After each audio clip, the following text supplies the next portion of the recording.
direccionamiento. Direccionamiento de bloques lógicos, LBA, que consiste en dividir el disco entero en sectores y asignar a cada uno un único número. Es el método que se utiliza actualmente. ¿Bien? No se usa como un modelo antiguo como era un disquete, donde habíamos visto sectores. Bueno, se usa algo más moderno para aprovechar mejor el disco.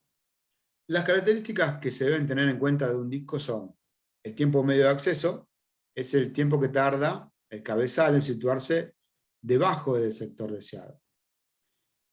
Es la suma de tiempo medio de búsqueda en situarse en la pista, bien, acuérdense de la pista, tiempo lectura-escritura, y latencia media es situarse en el sector. Bien. También, acuérdense que teníamos sectores, después entre pista y sector, la intersección vendría a ser la celda en sí. Tiempo medio de búsqueda, el tiempo medio de búsqueda es el de búsqueda, es el que tarda la aguja en situarse, la aguja es el cabezal, en situarse en la pista deseada. La mitad del tiempo empleado por la aguja en irse desde la pista más periférica hasta la más central del disco.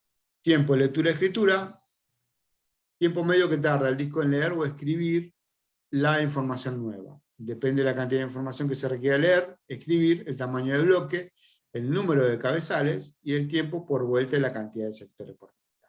Bien, esto tiene que ver mucho con el diseño físico de nuestro disco rígido. Bien, porque ahí, fíjense que involucra hasta cantidad de cabezales, cantidad de caras, bien, cantidad de bloques. Entonces, depende de la estructura, también va a ser el tiempo de lectura-escritura. La latencia media y la velocidad de rotación, que habíamos explicado, puede ser desde 5.400 revoluciones por minuto, o sea, vueltas por minuto, que tendrá una velocidad de transferencia entre 80 y 110 megabytes por segundo. ¿Bien? Esa es la cómo puedo transferir información.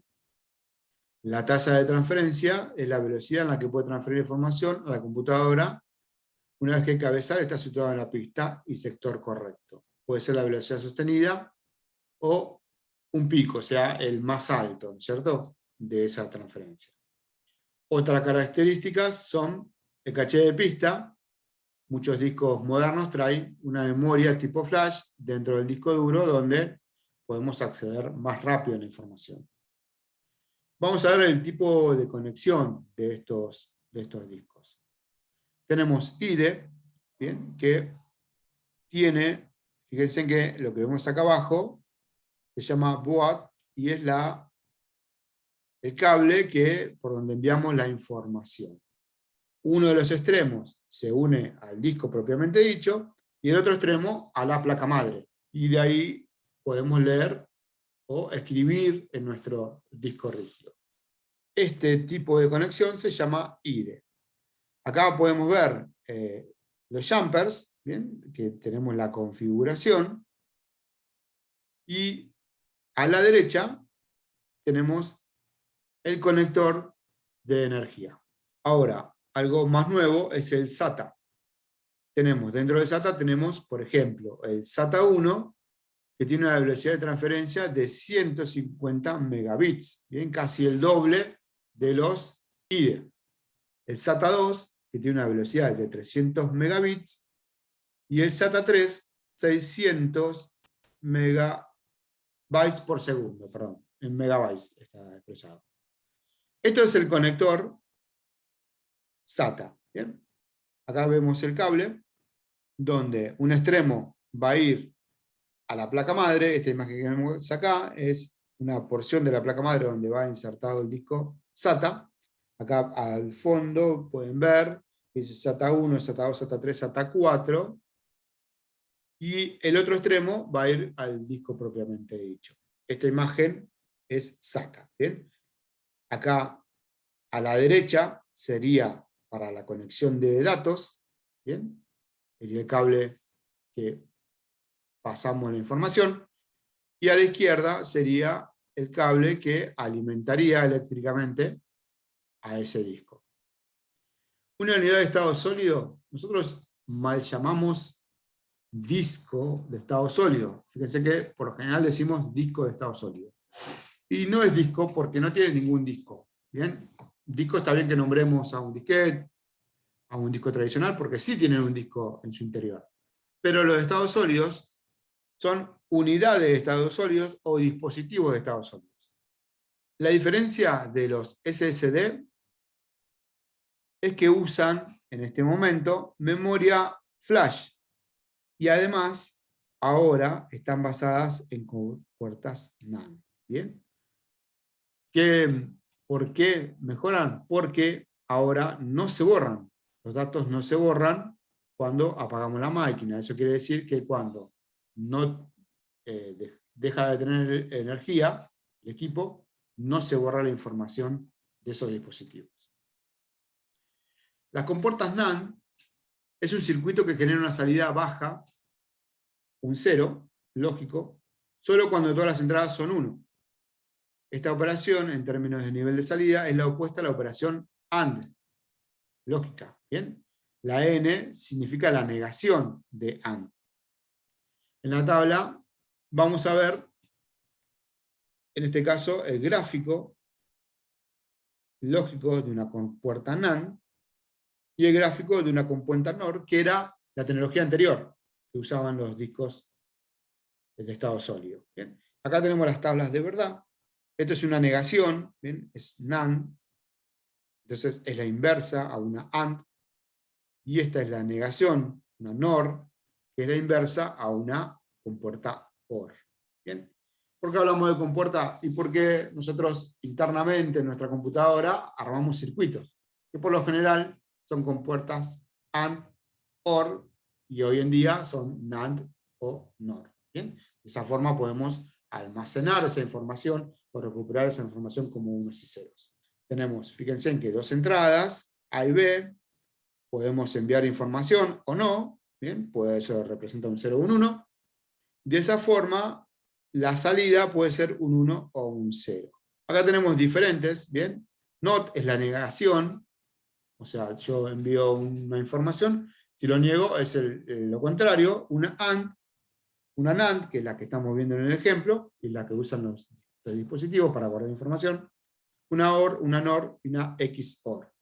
Acá vemos la tabla de verdad, ¿bien? La tabla lógica de los valores, y acá pueden ver un circuito, ¿bien? Como tenemos, podemos enviar un 1 y un 0, ¿bien? A las entradas A y B en una NAND, y la salida puede iluminar o no un LED, por ejemplo, ¿bien? O almacenar un 1 o un 0.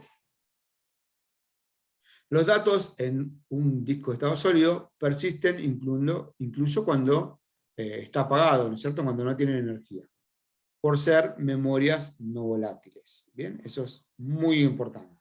¿Bien? Todos los dispositivos de almacenamiento que no son volátiles conservan la información aún cuando no tengan energía. Cuando son volátiles, acuérdense, como memoria RAM, una vez que no recibe más energía, vuelven a cero. Todo lo que tiene se pierde y se borra. Vamos a la definición. Una unidad de estado sólido es un dispositivo de almacenamiento secundario hecho con componentes electrónicos de estado sólido, para su uso en computadoras en reemplazo de unidades de disco duro tradicional convencional. Los SSD flash son extremadamente rápidos al no tener partes móviles, reduciendo ostensiblemente el tiempo de búsqueda, latencia y otros retardos eléctricos inherentes a los discos rígidos convencionales. ¿Bien?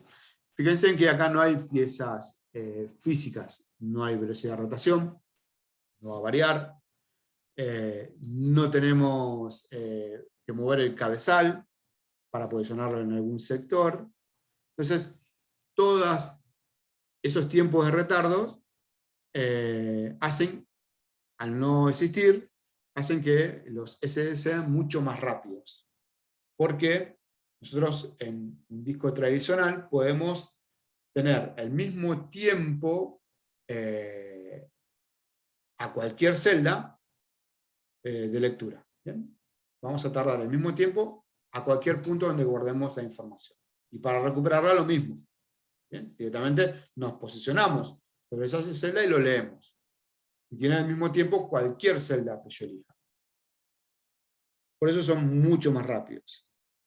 Más confiables también, porque tienen menos peligro de tener rotura. Por eso al principio se usaban en notebooks o en dispositivos donde nosotros los podemos mover, porque por lo general una PC uno la instala y no la va a mover, va a quedar fija en un lugar.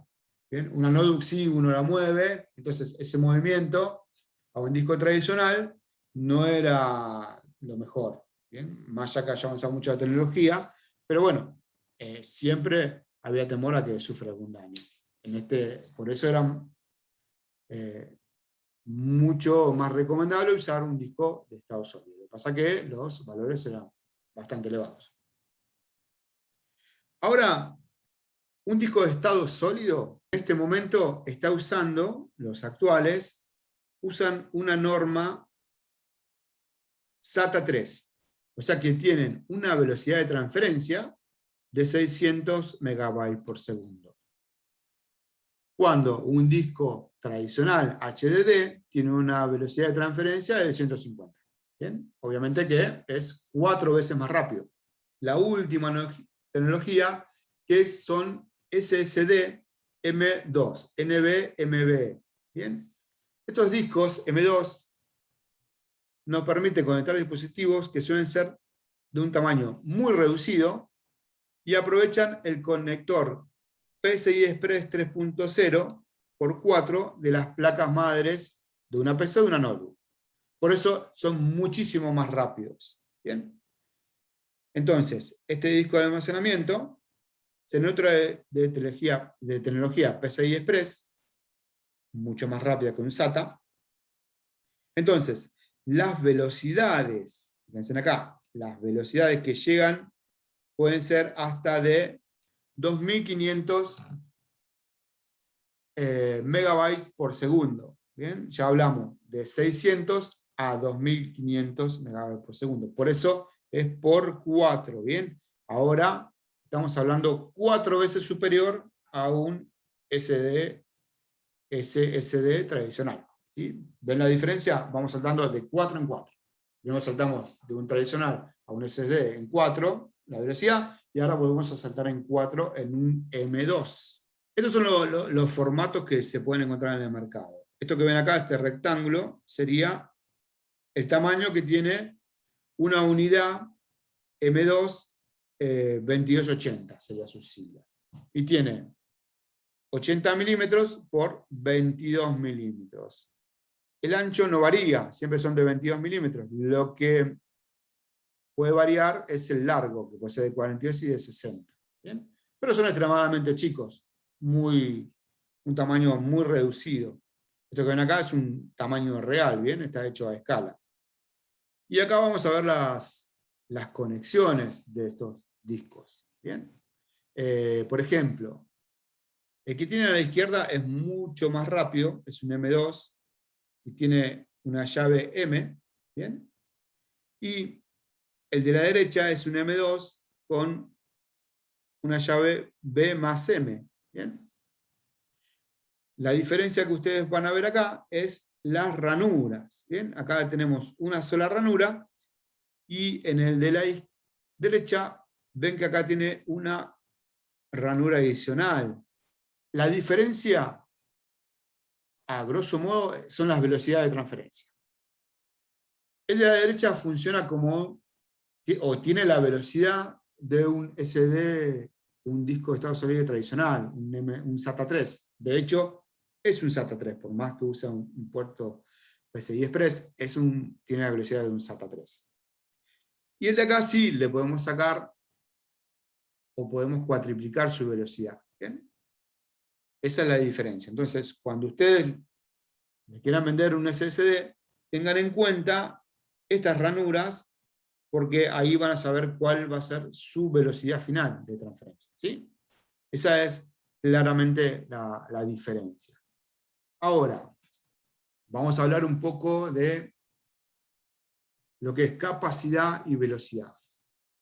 Hoy en día, los discos con mayor capacidad siguen siendo los tradicionales, los HDD, ¿sí? Los que tienen cabezal, disco, ¿bien? Bueno, tienen mayor capacidad, pero son más lentos. Si yo necesito guardar mucha información y no me importa la velocidad, puedo elegir un HDD. Ahora, si yo necesito un dispositivo con una velocidad de respuesta mucho más rápida y no necesito guardar mucha información, podría inclinar, hacer una inversión en un SSD, un disco de estado sólido, o un disco de estado sólido M.2, que son mucho más rápidos. Fíjense que hay mucha diferencia en lo que es capacidad. Pero en velocidad, ustedes vieron que un SSD es 4 veces más rápido, teóricamente, ¿no? ¿Qué me convendría? Y si una inversión, por ejemplo, podría destinar, si tengo un SSD con no mucha capacidad, podría destinarlo a guardar el sistema operativo y las aplicaciones. Y el disco tradicional HDD lo podría destinar a guardar mi información. Porque por lo general, o sea, uno guarda información y no está continuamente viéndola o trayéndola. O sea, es menos, seguramente es menos factible que haga ese esquema. Pero sí, está continuamente usando el sistema operativo, propiamente dicho, porque está usando la máquina, o sea que sí o sí está usando el sistema operativo, y las aplicaciones. Entonces, esa configuración sería buena. Aparte, por lo general, los SSD son un poquito más rápidos, o son más rápidos de lectura que de escritura. Entonces, por lo general una persona instala las aplicaciones una sola vez. O sea que va a grabar una sola vez y después va a ser siempre de lectura. Entonces, siempre va a tener a favor la velocidad de un SSD, porque va a ir a leerlo que todavía es más rápido. Esa sería como una configuración que yo puedo recomendar. Sí. Bueno, después es la variante de los valores. A ver, no todas las PCs, no todas las notebooks son compatibles con un M2. Habría que fijarse el modelo. Por lo general, todas las que son nuevas sí traen una tecnología, pero por ahí puede ser que no me deje instalarla porque no trae el conector donde yo puedo insertar un disco de esta tecnología. ¿Bien?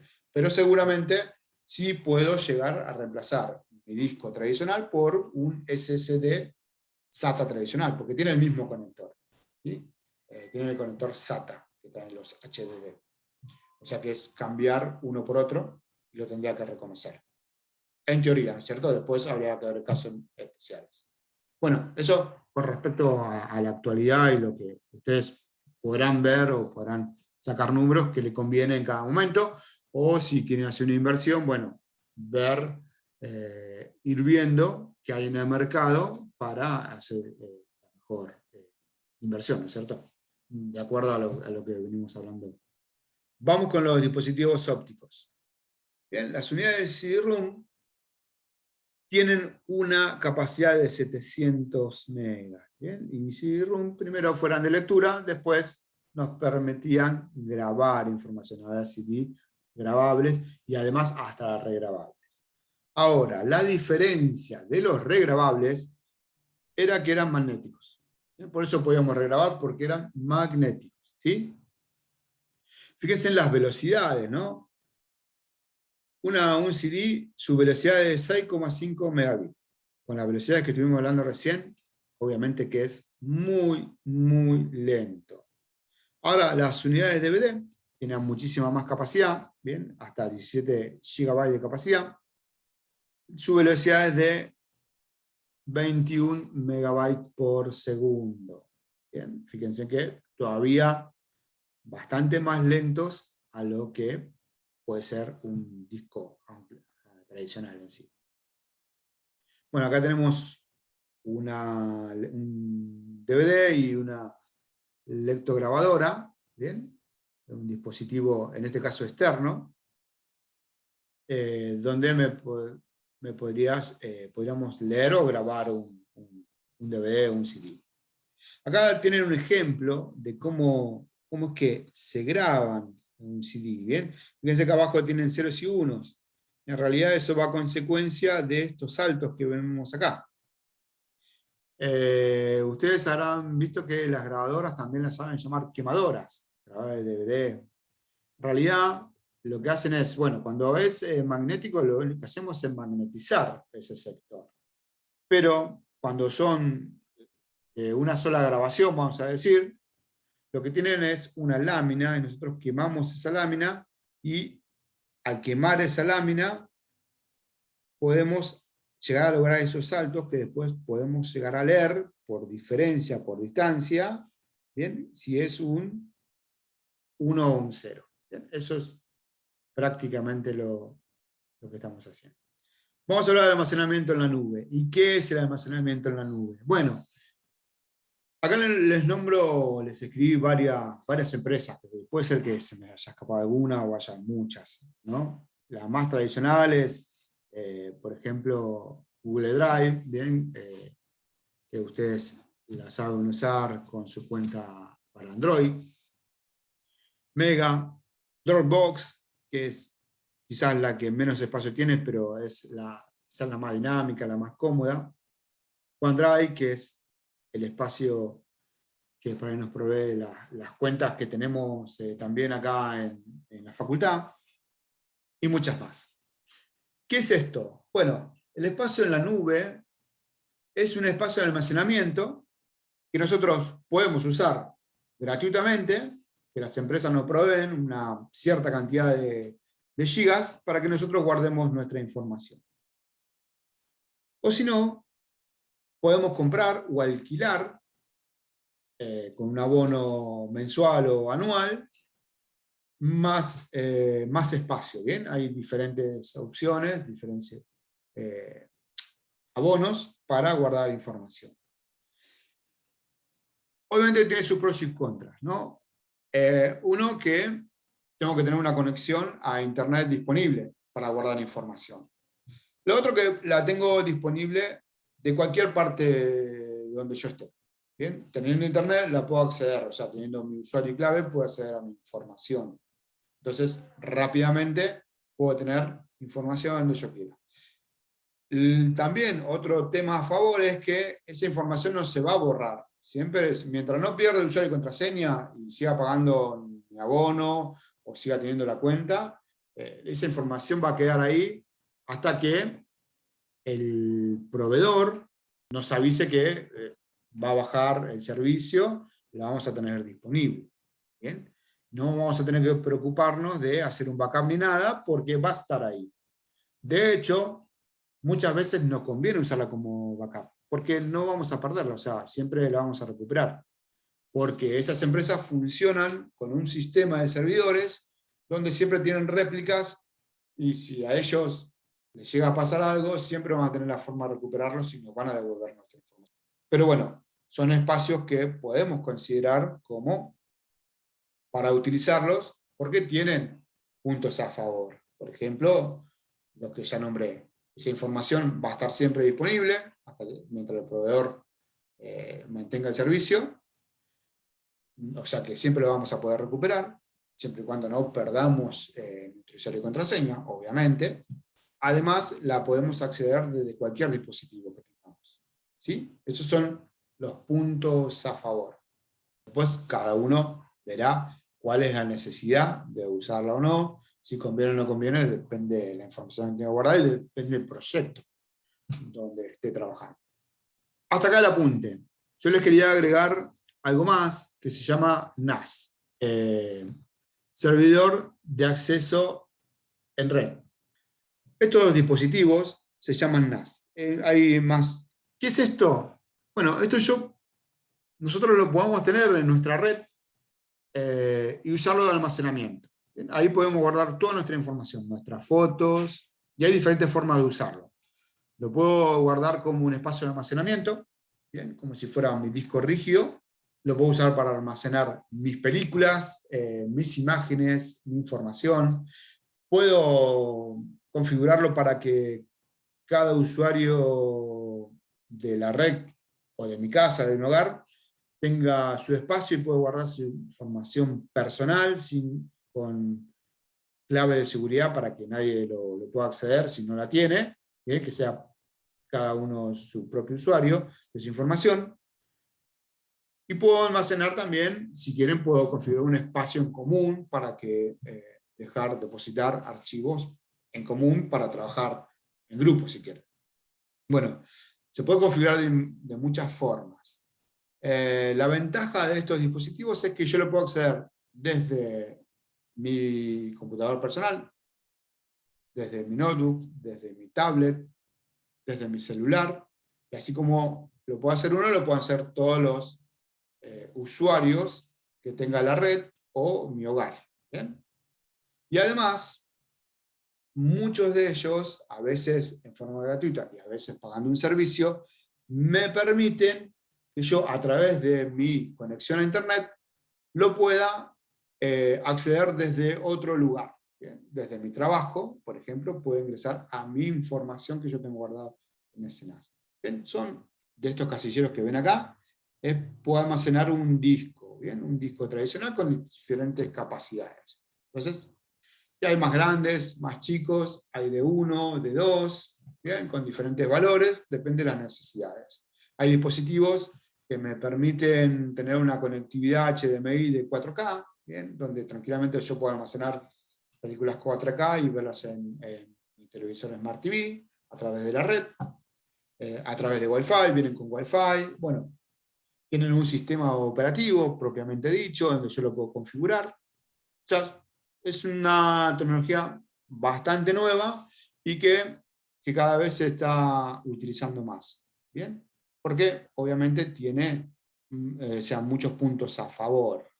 Además, podemos tener puertos de red, puertos HDMI, como les dije recién, y algunos puertos USB. ¿Qué quiere decir el puerto USB? Bueno, si yo en algún momento quiero ampliarlo y se me terminó la cantidad de slot para discos, puedo poner un disco externo.